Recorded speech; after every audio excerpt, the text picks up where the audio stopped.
সেই এক নাটকই দেখালো চ্যাম্পিয়ন্স লিগ মহামঞ্চ। গল্প এক, পাণ্ডুলিপি ভিন্ন।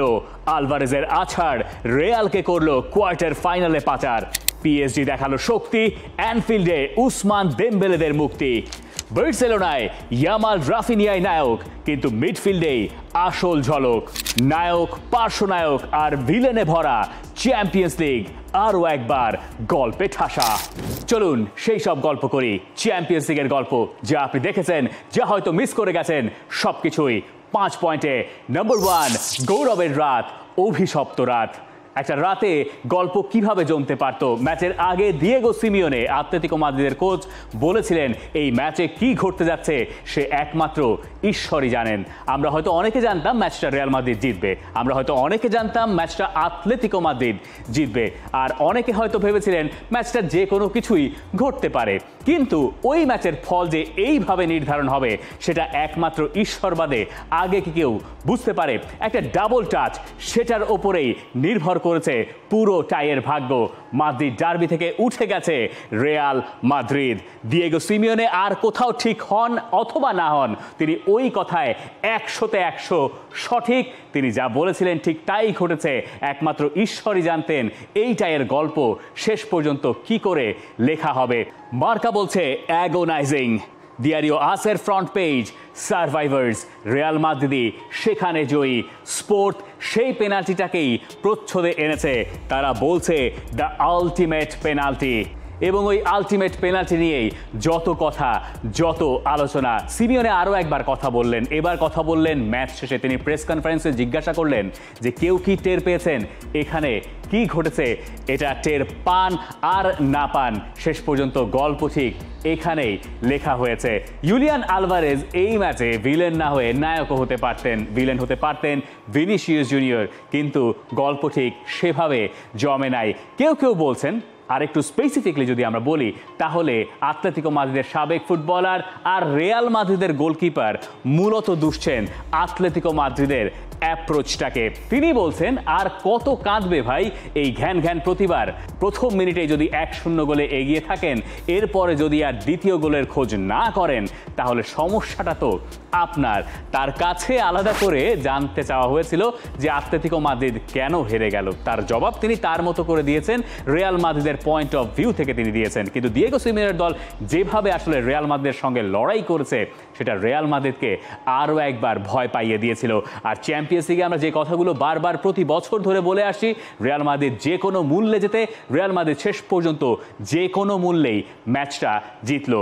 আর এই জায়গায় জুলিয়ান আলভারেজের কপাল আসলে কতখানি মন্দ হতে পারে। একটা player man of the match হয়েছেন, আবার তার কারণেই তার হাতে হয়তো কিছু ছিল না, একেবারেই মন্দ কপালে, যেটা শুরু থেকেই বলছি, তার ভাগ্য তো আর তার হাতে নাই, কিন্তু তিনি এই ম্যাচের টকিং পয়েন্ট হয়ে গেলেন। এই দুর্ভাগা ছবিটাই বারবার করে মাদ্রিদ ডার্বিতে আতলেতিকো মাদ্রিদের জন্য ফেরত আসছে। আপনি 2014 সালে ফিরে যান, সেরহিও রামোসের ওই শেষ দিকে হেডে করা গোলটা, এক্সট্রা টাইমে গিয়ে ম্যাচটাকে এক পেশে বানিয়ে ফেলা।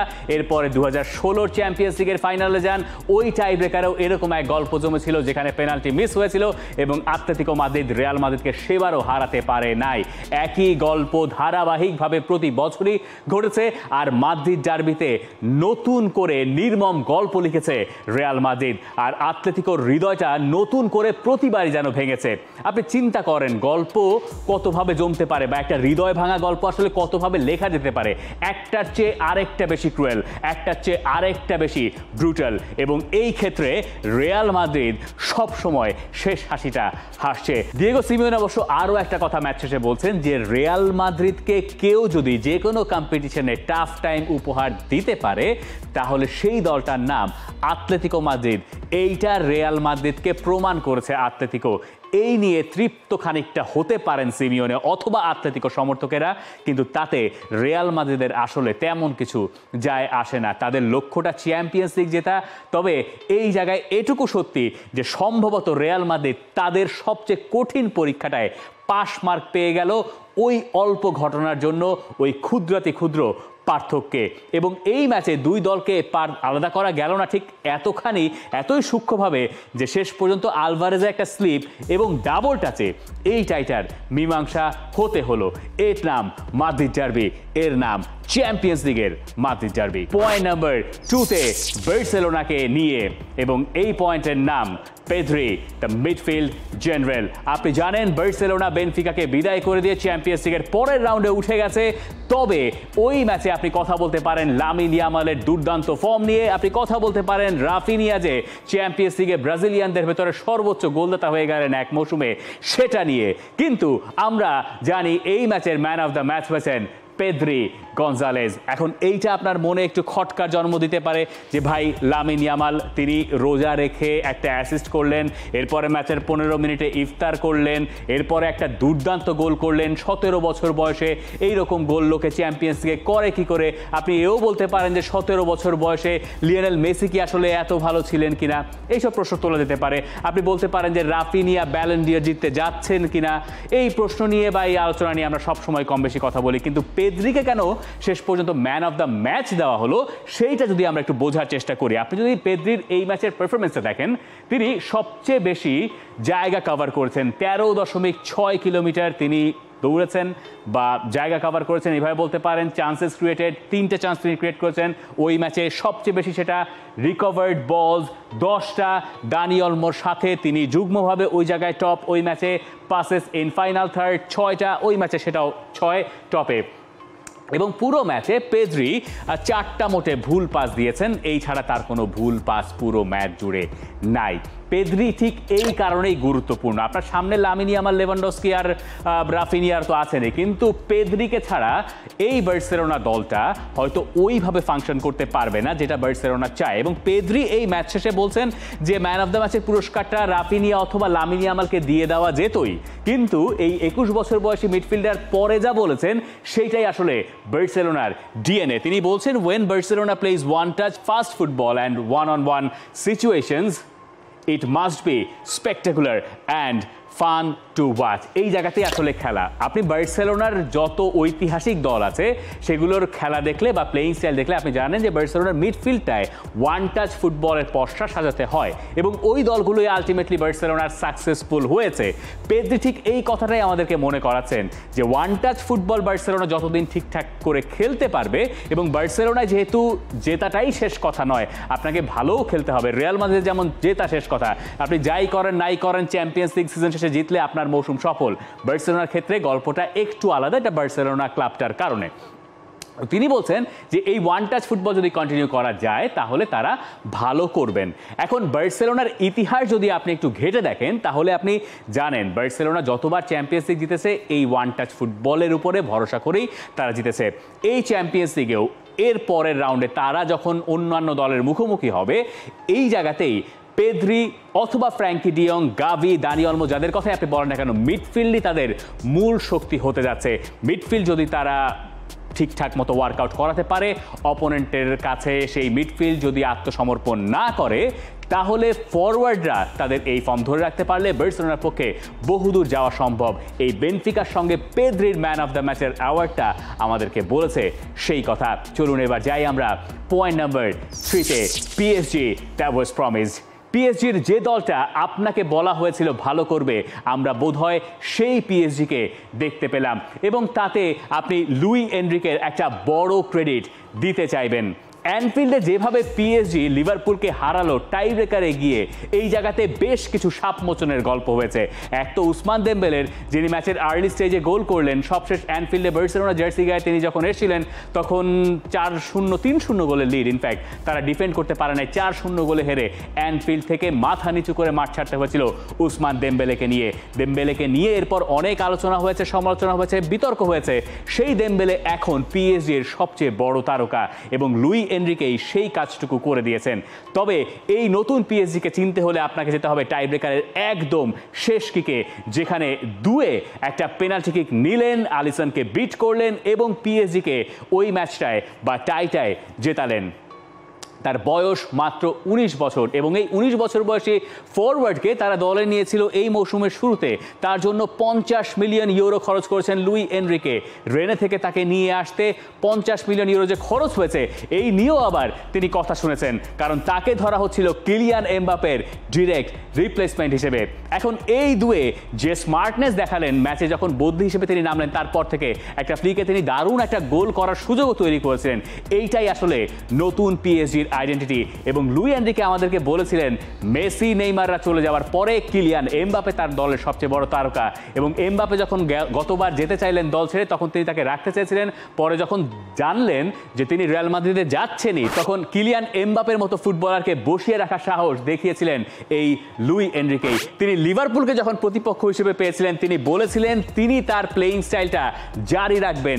লিভারপুলকে তিনি তুলনা করেছিলেন লিলের সঙ্গে। তিনি বলেছিলেন ওই একই স্টাইলে তার দল খেলবে। আপনি যতই কৃষকের লিগ বলেন না কেন, লুই এনরিকের চ্যাম্পিয়ন্স লিগের রেকর্ডটা আপনার চোখ ছানা বড়া করবে।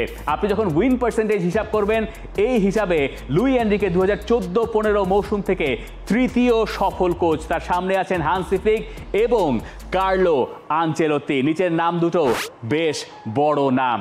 এবং আপনি এইটাকে আর একটু প্রিসাইজ করে নিয়ে আসতে পারেন, তাহলে সেই জায়গায় আপনি লুই এনরিকে খুঁজে পাবেন 2 নম্বরে, যার সামনে আছেন কেবল ইউপ হাইঙ্কাস। মিনিমাম 30টা ম্যাচের হিসাব যদি আপনি সেখানে নিয়ে আসেন, উইন পার্সেন্টেজে লুই এনরিকে থাকবেন 2 নম্বরে। এখন আপনি এই পিএসজি দলের মিডফিল্ড নিয়েও কথা বলতে পারেন। এইটাও এনরিকের নিজের সাজানো ফরওয়ার্ড লাইন, তার নিজের সাজানো। এই যে কাভারাজকেলিয়া, তাকে যে তারা এই মিড সিজনে দল বদলে নিয়ে এলো, তার জন্য তারা পয়সা খরচ করছে, ঠিক আছে, কাতারি মালিকানার টাকা আছে, এই সব কিছুই মেনে নিচ্ছি। কিন্তু তারপরেও যে ব্যাপারটা লাগে, সেই জিনিসটাই, সেই এক্স ফ্যাক্টরটাই এবার লুই এনরিকে তার দলের কাছ থেকে বের করে আনছেন। এবং এই পিএসজি লোকে দেখতে চেয়েছিলেন, কিন্তু কথা হচ্ছে যে এত দ্রুত আপনি এরকম পিএসজিকে দেখতে পাবেন, এটা হয়তো কেউ কল্পনা করেন নাই। যেটা লুই এনরিকের দল, এরই মধ্যে লিভারপুলকে, যারা পয়েন্ট টেবিলের 1 নম্বর দল ছিল এবং 15 নম্বর দল ছিল পিএসজি, তারা লিভারপুলকে বাদ করে দিয়ে এই বার্তাটুকু আমাদের দিয়েছে এবারে চ্যাম্পিয়ন্স লিগের অন্যতম ফেভারিট পিএসজি। এবং এটাই সেই পিএসজি যে পিএসজিকে দেখতে চেয়েছিল অন্তত পক্ষে প্যারিসের লোকরা। সেখানে নামকরা ফুটবলারদের জারি সারি নাই, সেখানে ফুটবলার যারা ফ্রেঞ্চ ফুটবলার অথবা একাডেমি থেকে উঠে আসা, অথবা 2-একটা ভালো ট্রান্সফার বিজনেস, সঙ্গে একজন ভালো কোচ, তিনি সেই লুই এনরিকে। এবার চলেন পয়েন্ট নাম্বার 4-এ আমরা যাই। নায়কের গল্প, ভিলেনের গল্প রিপিট। প্রথমটা ভিনিসিয়াস জুনিয়রকে দিয়ে শুরু করা যায়। তার তো আসলে হওয়ার কথা ছিল এই ম্যাচের ভিলেন, তাই না? ওইভাবে পেনাল্টি মিস করা, ক্যারিয়ারে প্রথম তিনি পেনাল্টি মিস করলেন, পেনাল্টিটা আদায় করে দিলেন কিলিয়ান এমবাপে। ভিনিসিয়াস জুনিয়র সেটা নিতে গেলেন সঙ্গত কারণেই, কারণ তিনি তার ক্যারিয়ারে কখনোই পেনাল্টি মিস করেন নাই। আর কিলিয়ান এমবাপে মাঝে পেনাল্টি মিস করেছিলেন দুটো ম্যাচে। তো ভিনিসিয়াস যখন পেনাল্টি নিতে গেলেন, ওই জায়গাতেই ম্যাচটা ঘুরে যেতে পারতো। আতলেতিকোর জন্য এত নির্মম গল্প হয়তো তৈরি নাও থাকতে পারতো, কিন্তু ভিনিসিয়াস সেই বল মারলেন আকাশে। সেই বল সম্ভবত এখনও মঙ্গল গ্রহে আছে বলে অনেকে মনে করেন। যাই হোক, সেই ভিনিসিয়াস ম্যাচ শেষে মেট্রোপলিটানকে দেখালেন যে তোমার ঘরের মাঠে আমি উদযাপন করছি ফিফার দ্য বেস্ট ফুটবলার। শেষ পর্যন্ত ঘুরে ফিরে ওই ম্যাচটায় মাঠ ছেড়েছেন মাথা উঁচু করে। তবে আসল নায়কের গল্প বোধ হয় দোনারুমাকে ঘিরে। অ্যানফিল্ড থেকে আরও একবার প্যারিসে ফেরত যেতে হচ্ছে 1 সপ্তাহ আগের ম্যাচে, যেখানে লিভারপুল একটা গোল করলো এবং ওই গোলটা 88 মিনিটে হার্ভি এলিয়টের, যেখানে দোনারুমার ভুলের সুযোগ অনেকে দেখেছিলেন এবং তাই নিয়ে অনেক সমালোচনা হয়েছিল। ইতালিতে তিনি সমালোচিত, তিনি প্যারিসেও যথেষ্ট সমালোচিত যে বিগ ম্যাচে একটা ব্লান্ডার করে বসেন এই দোনারুমা। কিন্তু আলটিমেটলি এই গেম উইকে গিয়ে নায়ক হয়ে গেলেন দোনারুমা। লুই এনরিকে আবার বলছেন যে আগের সপ্তাহটা ছিল আলিসনের, এই সপ্তাহটা দোনারুমার। এবং দোনারুমা যখন সুযোগ পেলেন, ম্যান অফ দ্য ম্যাচ তিনি হয়েছেনই টাই ব্রেকারে নায়ক হয়ে, তিনি এরপরে সাংবাদিকদের মোটামুটি একরকম এক হাত নিয়ে নিয়েছেন। তার ভেতরে বোধহয় আমরাও পড়ি। যাই হোক, তিনি বলছেন যে প্রথম লেগে আমরা একটা গোল হজম করলাম, এরপরে বলা হলো ওতে আমার দোষ আছে। সাংবাদিকরা অহেতুক সমালোচনা করে, গোলকিপারের কিছুই না বুঝেই তারা সমালোচনা করে। এই কথা দোনারুমা আসলে বলতেই পারেন, এই দাবি তার করাই উচিত, কারণ তার ওই পেনাল্টি ঠেকানোর রেকর্ড যদি আপনি দেখেন তাহলে আপনি জানেন যে পেনাল্টি ঠেকানোতে জিয়ানলুইজি দোনারুমা অন্যতম সেরা। তার ক্যারিয়ারে তিনি যতগুলো পেনাল্টি ঠেকিয়েছেন সেটা ওপেন প্লে থেকে, মানে ম্যাচ চলার সময় একটা, আর একটা হচ্ছে টাই ব্রেকারে, সেই পার্সেন্টেজ সমানে সমান 23.3%।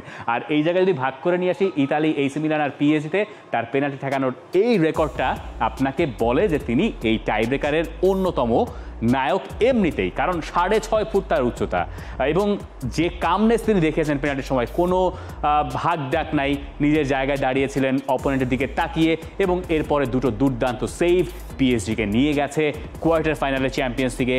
আরও একবার মনে করিয়ে দেই, মেসি যখন পিএসজিতে ছিলেন দুইবারের কোনোবারই কোয়ার্টার ফাইনাল পর্যন্ত যাওয়া হয় নাই পিএসজির।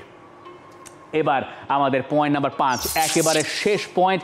এই জায়গার কথা হচ্ছে যে এরপরে আসলে কি আপনি জানেন এখানে কে কে উঠে গেছে এরই মধ্যে কোয়ার্টার ফাইনালে। Arsenal, Real Madrid, PSG, Aston villa, অন্য পাশে বার্সেলোনা এবং ডর্টমুন্ড, বায়ার্ন মিউনিখ এবং ইন্টার মিলান।